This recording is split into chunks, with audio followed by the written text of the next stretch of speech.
আপনারা তো অনেক রকমের মাংস রান্না খেয়েছেন। আমার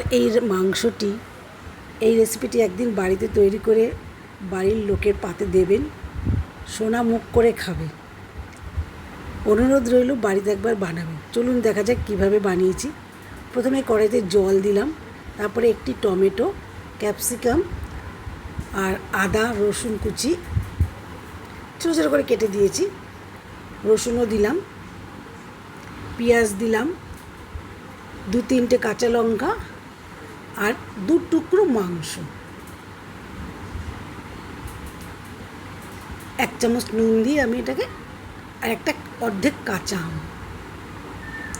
এবার ঢেকে দিয়ে আমি কিছুক্ষণ সেদ্ধ করব। বেশিক্ষণ লাগবে না, এটা 5 মিনিট ব্যাস আমার সিদ্ধ হয়ে গেছে। এবার আমি কড়াইটি নামিয়ে নেব।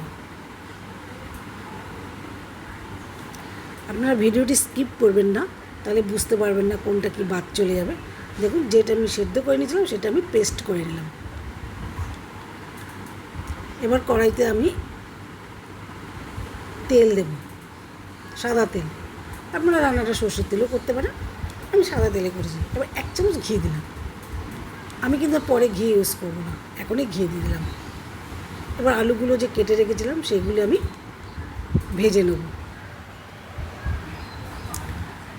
সামান্য একটু হলুদ দেব, একটু বাদে দিচ্ছি হলুদটা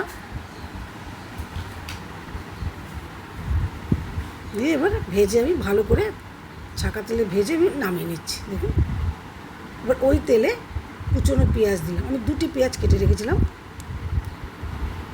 ওর মধ্যে একে একে শুকনো লঙ্কার গুঁড়ো, হলুদ গুঁড়ো, ধনে গুঁড়ো আর জিরে গুঁড়ো দিয়ে ভালো করে নাড়ছি।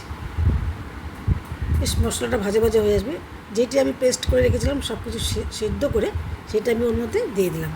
কি রান্নাটি পুরো নতুন রকম লাগছে তো, আর দেখতেও যেমন কেমন কালারফুল হয়েছে, খুব সুন্দর খেতে হবে। আমি আবারও ওপর দিয়ে একটা টমেটো দিয়ে দিলাম, কেটে দিলাম না কিন্তু, গোটা দিয়েছি।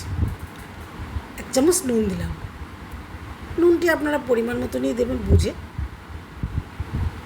মশলাটি খুব সুন্দর করে কষাবো। এবার যে আলুটি ভেজে রেখেছিলাম তার মধ্যে আলু আর মাংসটা দিয়ে দিলাম। আমার রান্নাটি যদি আপনাদের ভালো লেগে থাকে তাহলে একটি লাইক, কমেন্ট ও শেয়ার করবেন। আর যদি আমার চ্যানেলে নতুন বন্ধু হয়ে থাকেন তাহলে একটি সাবস্ক্রাইব করে দেবেন প্লিজ।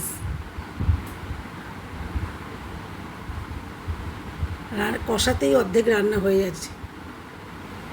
এবার আমি এর মধ্যে অল্প ফুটানো জল দেবো, একটু ঢেকে দিলাম, তারপরে একটু বাদে ফুটানো জল দেবো অল্প করে।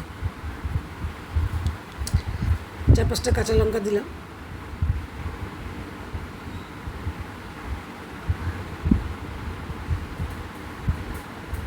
যে টমেটোটি দিয়েছিলাম সেটা একটু আমি ঘেঁটে দিলাম।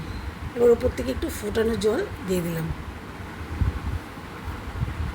আবারও একটু ঢেকে দিলাম। হয়ে গেছে, দেখুন মাংসটা ফুটে উঠেছে। এবার একটু নেড়ে বাকি জলটুকুনি আমি দিয়ে দেবো। বাকি যে জলটা ছিল ফোটানো সেটা দিয়ে দিলাম। এবার আবার একটু ঢেকে দেবো।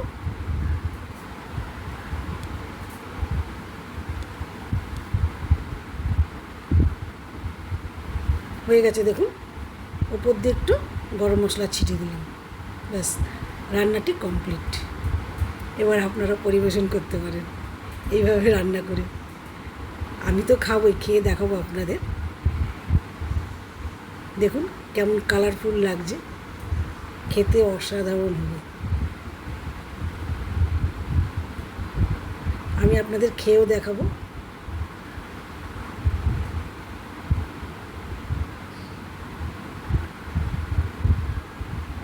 কেমন লাগছে, কালারটা খুব সুন্দর এসেছে না? এবার আপনাদের সামনে একটু চেখে দেখাচ্ছি, তারপরে ভাত খেয়ে দেখাচ্ছি।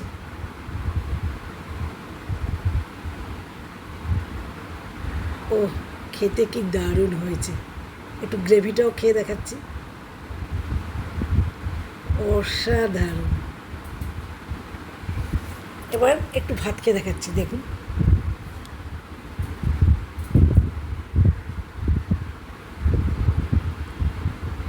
আর অনুরোধ রইল বাড়িতে একবার আপনারা এইভাবে বানাবেন, খুব সুন্দর খেতে লাগবে, কথা দিলাম। এবার ভাত খেয়ে দেখাচ্ছি, দেখুন। যেই প্লেটে আমি ঢেলেছিলাম সেই প্লেট থেকে একটু এক পিস মাংস আর একটি আলু নিয়ে নিলাম। না, আলুটা নিয়েছিলাম, আলুটা তুলে দিলাম, আমি তো আলু খাই না। তাই এক পিস মাংস দিয়ে অল্প ভাত খেয়ে দেখাচ্ছি আপনাদের কেমন খেতে হয়েছে। এমনিতে টেস্ট করেই দেখলাম, আর ভাত দিয়েও খাচ্ছি, দারুণ।